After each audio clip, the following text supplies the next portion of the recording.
नमस्कार, मैं हूं आपके साथ विभा उपाध्याय और सुबह के 10 बजने वाले हैं और ये वक्त है अपना बिहार का। बुलेटिन में बात दरभंगा ब्लास्ट से जुड़े उस तार की जिसमें हर रोज नए नए खुलासे सामने आ रहे हैं, लेकिन साजिश करने वाले अब नहीं बचेंगे क्योंकि इसकी जांच अब एनआईए के जिम्मे है।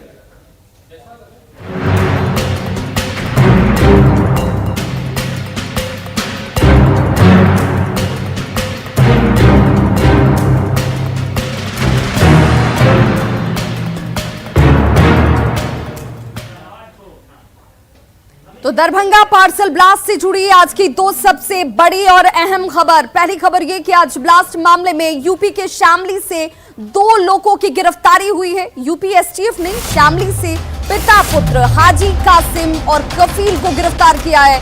ये ब्लास्ट मामले में दो महत्वपूर्ण गिरफ्तारियां और बड़ी गिरफ्तारी इस वक्त सामने होती हुई, जिसमें यूपी एसटीएफ ने शामली से पिता पुत्र को गिरफ्तार किया है। यूपी के शामली से दो लोग गिरफ्तार हुए हैं। आज एनआईए दरभंगा में इसे लेकर जांच भी करने वाली है। भेजे गए पार्सल पर युवक कफील का नंबर दर्ज था और दोनों संदिग्धों से कैराना थाने में पूछताछ इस वक्त होती हुई। आज इस मामले में ही जांच के लिए दरभंगा एनआईए की टीम पहुंच रही है, जो घटनास्थल पर पहुंचकर इस पूरे मामले की जांच करती नजर आएगी। कल ही एनआईए ने इस पूरे मामले में एफआईआर दर्ज की थी और इस तरीके से दो महत्वपूर्ण घटनाक्रम इस वक्त दरभंगा पार्सल ब्लास्ट में आगे आते हुए खुलासे के तौर पर।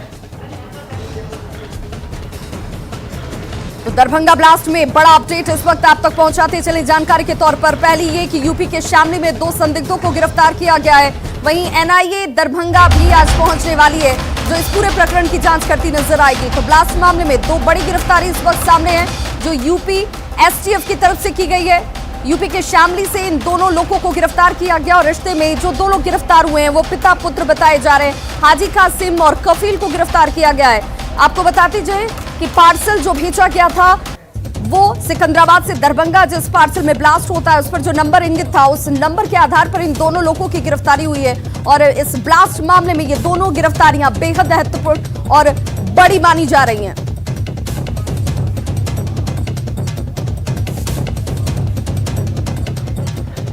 और यूपी शामली से हमारे साथ सहयोगी शहनवाज राणा जो है वो जुड़ चुके हैं ज्यादा जानकारी के साथ ऑनलाइन पर। शहनवाज, क्या ये माने कि ये दोनों शख्स आतंकी संगठन से जुड़े हुए हैं, जिन दोनों के नाम और इस वक्त शामली में पूछताछ होती हुई?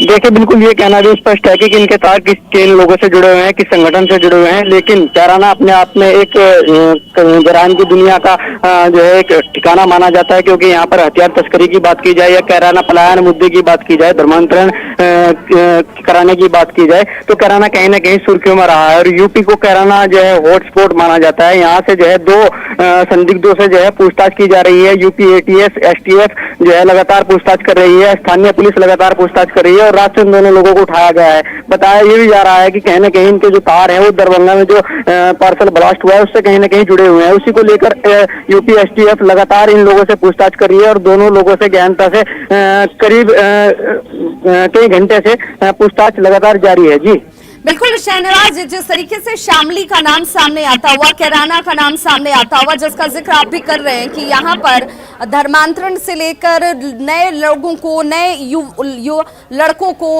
आतंक की दुनिया में भेजा जाता है, पाकिस्तान ट्रेनिंग के लिए भेजा जाता है। इस दिशा में अब यूपी एसटीएफ की ये पूछताछ और कई महत्वपूर्ण जानकारी बहुत जल्द सामने आ सकती है।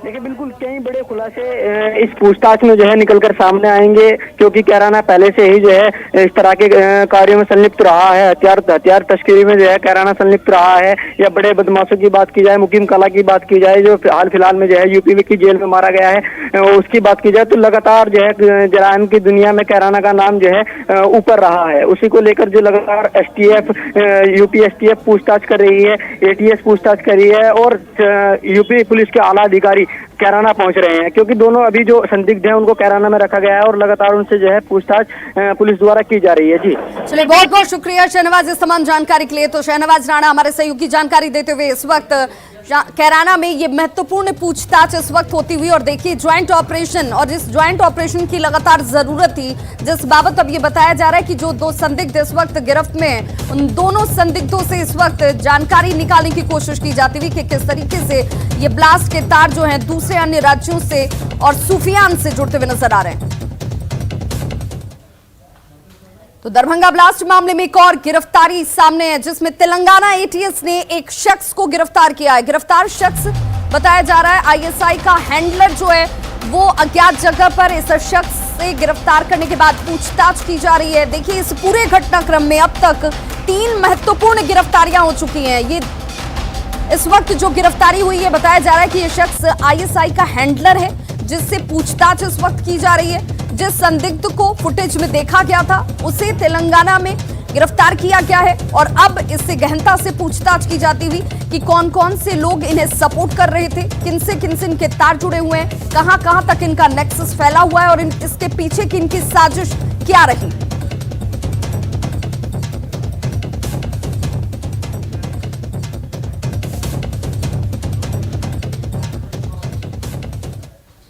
तो देखिए, दरभंगा मामले में लगातार अपडेशन सामने आती हुई और अब गिरफ्तारियों का दौर जो है वो शुरू हो चुका है। सहयोगी अमित हमारे साथ इस वक्त लाइव जुड़ गए हैं दरभंगा ग्राउंड जीरो से, जहां पर ये पहली बार 17 जून को ब्लास्ट होता है और उसके बाद शक की सुई जो है वो लगातार घूमती हुई और आईएसआई तक जाकर पहुंचती है। अमित, इससे पूरे प्रकरण में ये माने कि 3 महत्वपूर्ण गिरफ्तारियां अब सामने आ चुकी है। अब गिरफ्तारियों के साथ राज से पर्दा उठेगा। आखिर ये साजिश कितनी बड़ी थी, क्या इनका करने का मंसूबा था और ये नेक्सस कितनी दूर तक फैला हुआ है, सब कुछ सामने आ जाएगा बहुत जल्द। देखिए, निश्चित तौर पे चूंकि यूपी एसटीएफ जो है और एटीएस लगातार जो है संयुक्त तौर पे काम कर रही थी और इसी क्रम में जो आधिकारिक सूत्र हैं उनसे जो जानकारी मिली वो खबर हमने दर्शकों को बताया कि हाजी कासिम और जो है सलीम उर्फ कफिल, ये दोनों जो हैं वो कराना से गिरफ्तार हुए हैं और इसके साथ ही जो है एक गिरफ्तारी तेलंगाना एटीएस ने जो है वो तेलंगाना से की है। गिरफ्तार शख्स का नाम जो है वो मोहम्मद इकबाल खान बताया जाता है। तो इन दोनों की गिरफ्तारी जो है वो हो चुकी है दरभंगा पार्सल ब्लास्ट मामले में। अब इन तीनों से जो है वो गहराई से पूछताछ की जा रही है। जो जानकारी मिली है उसके मुताबिक जो हाजी कासिम है और सलीम उर्फ कसीम, इन दोनों की गिरफ्तारी जो है वो 2 दिन पहले जो है वो कराना से हुई थी। हालांकि ये काफी सेंसिटिव मामला था, इसलिए इस मामले को लेकर के कोई भी जानकारी हमारे सूत्र ने, आधिकारिक सूत्र ने ये महत्वपूर्ण जानकारी दी और उसके बाद इन दोनों से जो है पूछताछ करने की बात कही गई है। तो यूपी एसटीएफ और यूपी जो एटीएस है, ये दोनों जो हैं वो कराना में इन लोगों से पूछताछ कर रहे हैं। पूछताछ के दौरान कई राजफाश इन्होंने किया है। अपना जो कह सकते हैं, जो आधिकारिक सूत्र बताते हैं कि इन्होंने अपनी संलिप्तता स्वीकारी है और आगे जो है और कौन कौन से लोग जो है वो शामिल थे, इन पर से जो है पर्दा उठने वाला है। लगातार जो है वो यूपी एसटीएफ और यूपी जो है एटीएस जो है वो पूछताछ कर रही है। आज एनआईए की टीम भी जो है विभाग वो यहाँ पे आएगी, जीरो ग्राउंड जहाँ पे मैं मौजूद हूँ यहाँ आएगी और यहाँ करके जो पूरा मामला है उसका अनुसंधान शुरू करेगी। हमारे साथ हमारे सहयोगी विपिन भी हैं, इनसे भी समझते हैं, बातों को जानते हैं। विपिन, जिस तरह से ये पूरा प्रकरण हुआ, कहा गया कि आईएसआई का इसमें हाथ है, आईएसआई के सह पर ये पूरा जो है वो घटना को अंजाम दिया गया है, ब्लास्ट जो है नापाक मंसूबे को अंजाम दिया गया है। क्या लगता है एनआईए जब आएगी तो किन किन पहलुओं पे जांच होगी यहाँ पे? देखिए, एनआईए सबसे पहले तो ग्राउंड जीरो पर आएंगे ही और यहाँ जो स्थिति था, जो जैसे 2 नंबर से सिकंदराबाद से लाया गया, क्या यहाँ जो पुलिस जिस तरह रखे, वो सारा जो जहाँ पे ब्लास्ट हुआ वो जगह भी देखेंगे। लेकिन जो दरभंगा मॉड्यूल रहा है उसको वो जरूर खंगालेगी, क्योंकि पहले भी जो है एटीएस भी जो है आईजी से वो रिपोर्ट मांगा था कि जो यहाँ पर दर्जनों जो युवक गिरफ्तार हुए जिसे भटकाया गया था भटकल के द्वारा, तो उनका क्या रिकॉर्ड है, वो लोग क्या हैं अभी स्थिति, जो लोग बाहर हैं जेल से वो उनकी गतिविधि क्या है, वो क्या अभी कर रहे हैं। उनका चूंकि संदिग्ध रहे हैं, बीच बीच में भी उनको यहाँ के स्थानीय पुलिस को लोकेट होता रहा है कि इन लोग की गतिविधि अभी भी संदिग्ध है। तो एनआईए आएगी तो निश्चित रूप से जो संदिग्ध यहाँ 2013 के बाद बचे हुए थे और उनकी क्या गतिविधि रही इस बीच में, इसकी भी जांच जरूर करेगी। बिल्कुल, इसकी भी जांच जरूर करेगी विभाग। विपिन, हमारे सहयोगी बता रहे हैं कि यहाँ जब एटीएस की टीम आएगी और एनआईए की टीम जब आएगी यहाँ पे, तो एनआईए की टीम जो है वो पूरा जो प्लेटफॉर्म नंबर 2 से प्लेटफॉर्म नंबर 1 तक जो ये पार्सल लाया गया था, तो उसकी एक तरह से नापी किया जाएगा। मॉक ड्रिल जो है वो भी संभवतः किया जा सकता है, क्योंकि एनआईए एक एक इंच जो है वो अनुसंधान जो है बड़ी ही गहराई से करती है। तो ऐसे में ये माना जा रहा है कि जब एनआईए की टीम यहाँ आएगी तो प्लेटफॉर्म नंबर 2 से प्लेटफॉर्म नंबर 1 तक की जो जिस तरह से दूरी है, जिस तरह से पार्सल लाया गया था, बिल्कुल तो हो आतंकी सके तो गतिविधियों में शामिल उसका लोगों नापी पर करने के साथ-साथ एनआईए जो मॉनिटरिंग एक्सपर्टाइज होती है, और ऐसे में कैमरा एनआईए है। के जिम्मे अब ये पूरा मसला आ चुका है। और ये देखना होगा कि जब एनआईए की टीम जो इस ग्राउंड जीरो पर पहुंचती है, पहले के इस दरभंगा मॉड्यूल को लेकर के किस तरीके से जांच की जाती है और कौन कौन सी कड़ियां इस वक्त खुलकर सामने नजर आती है। बहुत बहुत शुक्रिया अमित आपका, बहुत बहुत जानकारी के लिए। और इस बड़ी खबर पर नजर बनाए रखिए, हर अपडेट अपने दर्शकों तक सबसे पहले पहुंचाएंगे। तो आपको बताते चलें, लगातार इस पूरे प्रकरण में कार्रवाई तेज होती हुई एनआईए की टीम आज दरभंगा पहुंचने वाली है, साथ ही साथ इसके बाद वो पटना भी पहुंचेगी और 3 लोगों की गिरफ्तारी इस पूरे घटनाक्रम में अब तक सामने आ चुकी है। आज अजय निषाद के बयान पर विपक्ष के साथ साथ एनडीए के सहयोगी दलों ने भी अपनी आपत्ति जाहिर कर दी है। उन्होंने ऐसे बयानों को राजनीतिक बयान करार देते हुए कहा है कि जो गलत है उस पर कार्रवाई न की, संस्थान और धर्म पर सवाल उठाए जाएं। ये सभी चीजें सामने नजर आती हुई अजय निषाद के बयान पर अब देखिए किस तरीके से संग्राम छिड़ चुका है। विपक्षी दल कांग्रेस ने इसे लेकर हमला कर दिया है। एनडीए के सहयोगियों ने भी इस पर आपत्ति जाहिर कर दी है। धर्म मदरसा पर सवाल उठाना गलत है। इस तरह का वक्तव्य देने से पहले यह सोचना चाहिए था कि बिहार में उनके ही दल की सरकार है, उनके ही गठबंधन की सरकार है। अगर ऐसा कुछ बिहार में हो रहा है तो निश्चित रूप से सरकार उसकी जांच करे और चिन्हित करे कि कहां कौन ब्लास्ट कर रहा है, ये भी पहचान करे कि किस मदरसे में ऐसी पढ़ाई हो रही है जो देश के खिलाफ है। तो जो भी गलत तत्व ऐसे हैं, इस पर कार्रवाई होनी चाहिए, न कि इस तरह से भड़काऊ बयान देना चाहिए। ध्वंसक गतिविधियों में शामिल होते हैं, वह अवैध कार्यों में शामिल होते हैं, कहीं न कहीं धार्मिक भावनाएं उनमें ऐसी घर कर जाती है कि जिसके कारण जो है से वो नफरत समाज के अंदर में पैदा करने का काम करते हैं। और आज जिस प्रकार से आतंकवाद बढ़ रहा है, विध्वंसकारी चीजें हो रही है, जिस प्रकार से कहीं न कहीं जो है से इसका जिस व्यक्ति ने मदरसा देखा न हो, मदरसे का इतिहास पढ़ा न हो,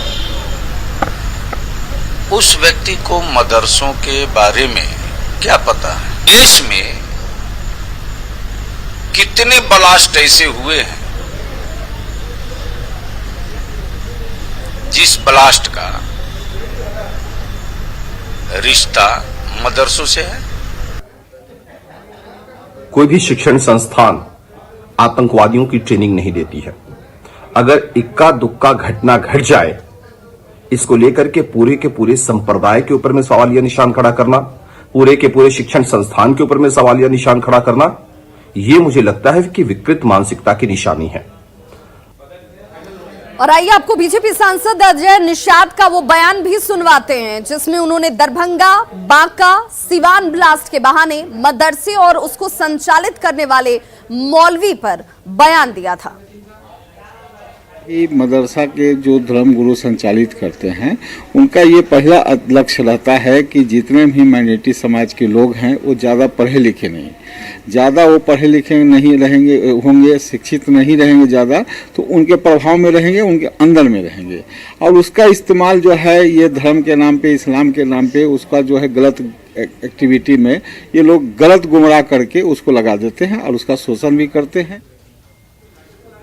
खबर मुजफ्फरपुर से, जहां पर भीषण सड़क हादसे में 4 लोगों की दर्दनाक मौत हो गई है। हादसे में 8 लोग जख्मी हुए हैं। घायलों को इलाज के लिए एसकेएमसीएच भेजा गया। तस्वीरें आपके सामने, जहां पर हादसे के बाद किस तरीके से लाशें जो है वो सड़कों पर बिछी नजर आई। घायलों में 3 की हालत बेहद गंभीर बताई जा रही है, जिन्हें निजी अस्पताल में भर्ती कराया गया है। हादसा एनएच 28 के पानापुर ओपी के नडियार गांव के पास हुई। बताया जा रहा है कि गाय घाट के बिलवा जनक सिंह टोला से बारात चंपारण के लिए गई थी। लौटते वक्त एक होटल पर बस रुकी हुई थी, जहां बस के टायर को बदला जा रहा था। बस के पीछे कुछ लोग खड़े थे और तभी पीछे से एक अनियंत्रित ट्रक खड़े लोगों को कुचल देती है। साथ ही बस को भी अपनी चपेट में इस ट्रक ने लिया। हादसे के बाद ट्रक का चालक और खलासी फरार हो गए हैं। सुबह 4 बजे एनएच पे एक्सीडेंट हुआ। एक ट्रक ने एक बस रुकी हुई थी जिसका टायर पंचर था, टायर बन रहा था, उसी को पीछे से आके टक्कर मार दी। उसी में कुछ जो लोग सड़क पे मौजूद थे उसमें 4 लोगों की डेथ हुई है, बाकी 8-10 लोग इंजर्ड हुए हैं, सबको हॉस्पिटल पहुंचा दिया गया है। बाढ़ से सड़क हादसे की खौफनाक तस्वीर सामने आई। घटना सवेरा चौक की है, जहां एक बेकाबू बोलेरो एक शख्स को रौंद देती है। शख्स पहले सुबह मंदिर से पूजा कर घर लौट रहा था। देखिए तस्वीरें आपके टीवी स्क्रीन पर है। सड़क पर दौड़ती इस मौत ने कैसे इस शख्स को अपनी चपेट में ले लिया। यह शख्स अगले ही क्षण किसी हादसे का शिकार होने वाला है। इससे अनजान ये यहां से गुजर रहा था और इसी दौरान ये रफ्तार का कहर देखिए, जहां पर ये सड़क पर दौड़ती मौत ने इसे अपनी चपेट में लिया और इस शख्स को जब तक अस्पताल पहुंचाया जाता तब तक इसकी मौत हो चुकी थी। आक्रोशित लोगों ने इसे लेकर सड़क जाम कर दिया, जमकर हंगामा किया गया। हालांकि बाद में पुलिस की टीम यहां पर पहुंचती है और लोगों को शांत कराया गया और जाम को हटाया गया।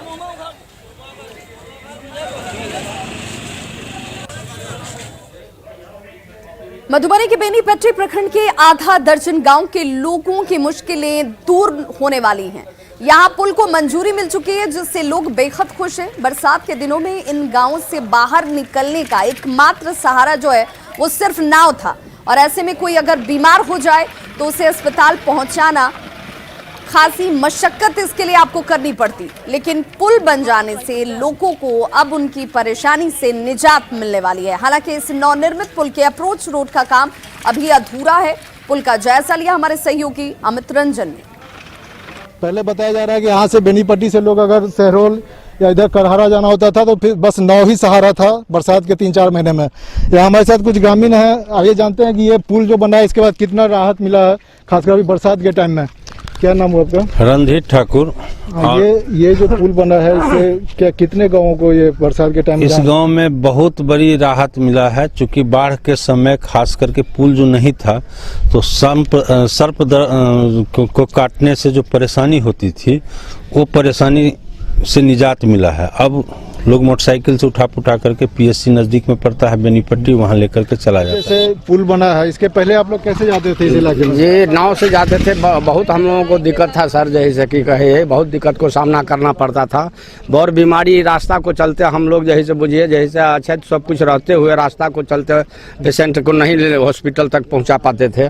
फिलहाल लोग इस पुल से आवाजाही कर रहे हैं और यहाँ मधुबनी में बाढ़ की आहट है, लेकिन लोगों को इस पुल के कारण काफी राहत मिली है। अमित रंजन, न्यूज़ 18 मधुबनी। खबर जमुई से, जहां के बांध पर नल जल योजना की टंकी लगाने का ग्रामीणों ने विरोध शुरू कर दिया है। गांव वालों का ये कहना है कि ये जमीन स्वास्थ्य केंद्र के नाम पर है। स्वास्थ्य विभाग के अधिकारी ने यहां नल जल योजना को बंद करने का पत्र भी जारी किया हुआ है।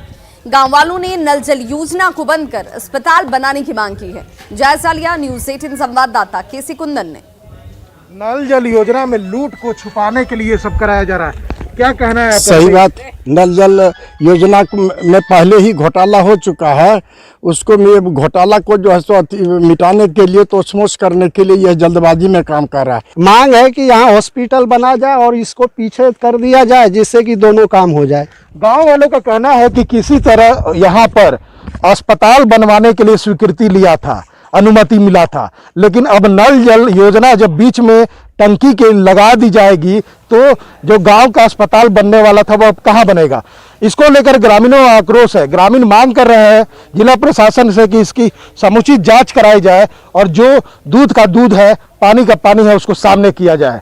केसी कुंदन, न्यूज़ 18 जमुई। जहां जिले के सबसे बड़े अस्पताल जो कि बेतिया का जीएमसीएच है, वहां पर मरीजों और उनके परिजनों के साथ सुरक्षा गार्ड की बदतमीजी सामने आई है। मरीज के परिजनों के साथ गार्ड बदसलूकी और दुर्व्यवहार कर रहा है, जिसे लेकर लोगों ने अस्पताल में भारी हंगामा किया। तस्वीरें आपके सामने हैं किस तरीके से यहां पर गार्ड की तरफ से बदतमीजी की गई। वो परिजन जो यहां पर अपने मरीजों को लेकर पहुंचते हैं उनके साथ ये बदसलूकी की तस्वीरें यहां अक्सर देखने को मिलती हैं। जमीन विवाद में हुई मारपीट में घायल 5 लोग 19 जून को अस्पताल में भर्ती हुए थे। मरीज के परिजनों का यह कहना है कि गार्ड उनके विरोधी का रिलेटिव है और उसने डॉक्टरों से मिलकर उनके साथ बदतमीजी की और उसके साथ मारपीट पर उतारू हो गए, जिसके बाद लोगों ने वहां जमकर हंगामा किया।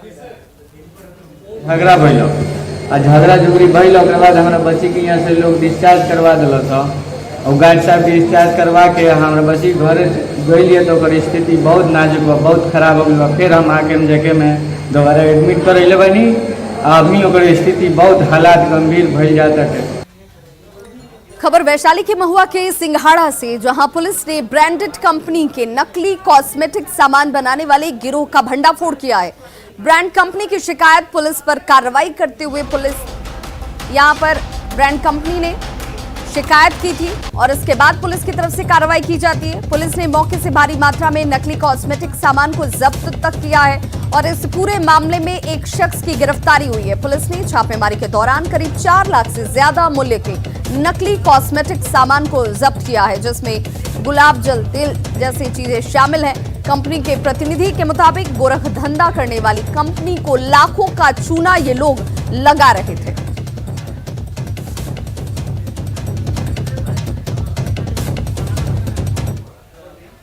तो खबरों का सिलसिला लगातार जारी है। आप देखते रहिए न्यूज़ 18 बिहार झारखंड।